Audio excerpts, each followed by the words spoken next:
हाँ, पर ये जो लोग उस समय स्वामी जी के साथ रहे होंगे, कैसा अद्भुत अनुभव रहा होगा। इसमें एक बड़ा अपवाद है। बड़ी मुश्किल बात ये है कि जब वो ज्योत प्रदीप्त होती है, तो प्राय लोग नहीं होते। प्राय लोग नहीं होते। क्योंकि जैसे मैंने एक प्रवचन में बोला था कि एक तुलनात्मक विश्लेषण के लिए कालखंड चाहिए। महानतम आत्माओं के दर्शन हम करके भी दर्शन नहीं कर पाते।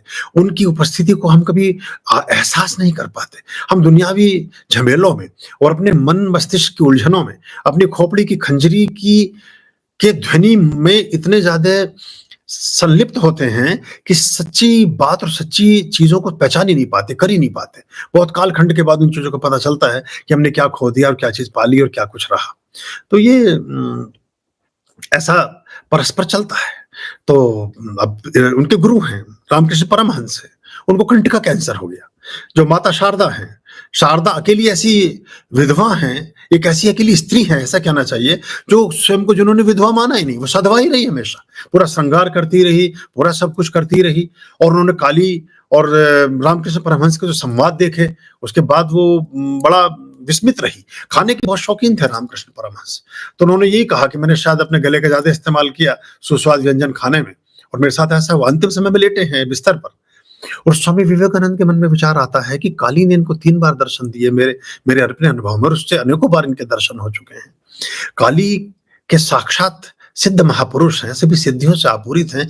ये अपने गले का कैंसर क्यों नहीं ठीक कर लेते? देखिए महानतम शिष्य भी कैसे शंकाओं में आपूरित होते हैं। तो रामकृष्ण हंस उठकर बैठते हैं, लगभग 2 वर्ष से बोले नहीं है। वो कहते हैं मैं ही राम हूँ, मैं ही कृष्ण हूँ और तुझे संशय होता है, और पैर का अंगूठा उसके माथे पर, स्वामी विवेकानंद के माथे पर लगाते हैं।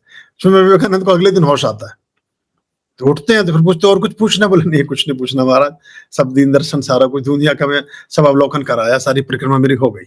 तो ये मतलब महानतम लोग भी आपने कहा कि कितने अच्छे रहे होंगे, तो साथ में रहने वाले व्यक्ति भी नहीं समझ पाते, क्योंकि इसके लिए एक डिफरेंट तरह की दृष्टि चाहिए और एक अलग तरह का आयाम चाहिए। बिल्कुल सम्मुख खड़ा हुआ व्यक्ति सभी तरह के प्रदर्शन के बाद भी कन्विंस नहीं होता। महाभारत के श्लोक, जो गीता के श्लोक है, उससे हम प्रारंभ करते हैं अपनी चर्चाओं को।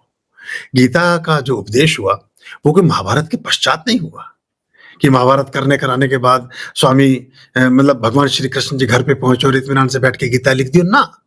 युद्ध के स्थल पर है और युद्ध स्थल पर वहां विदुर भी खड़े हैं, वहां भीष्म भी हैं, वहां कर्ण भी हैं, वहां द्रोण भी हैं, वहां अश्वत्थामा भी हैं, चिरंजीव।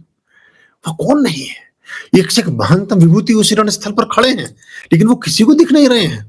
और अर्जुन उनके विश्व रूप दर्शन का अनुभव कर रहा है और वो संजय को दिख रहे हैं। संजय उसका वर्णन धृतराष्ट्र को बता रहा है बैठे हुए हस्तिनापुर में, और धृतराष्ट्र एक सूचना नहीं भेज रहा है कि भैया ये भगवान जी है, चक्कर में मत पड़ो, इस मामले को निपटा दो, संधि करना। वो बिल्कुल आदमी कन्विंस होकर के ही उस बात को सोचने में और समझने में वो करता है। तो ये इन सब चीजों से अगर हम बचें, प्रपंचों से बचें, तो हम सही दिशा में जा पाते हैं।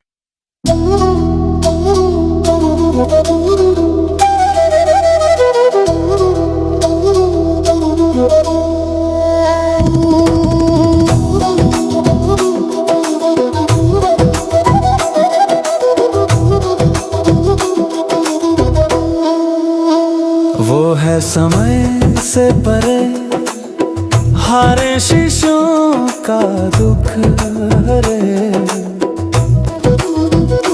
जो दे प्रेरणा शब्दों से पुष्प झरे,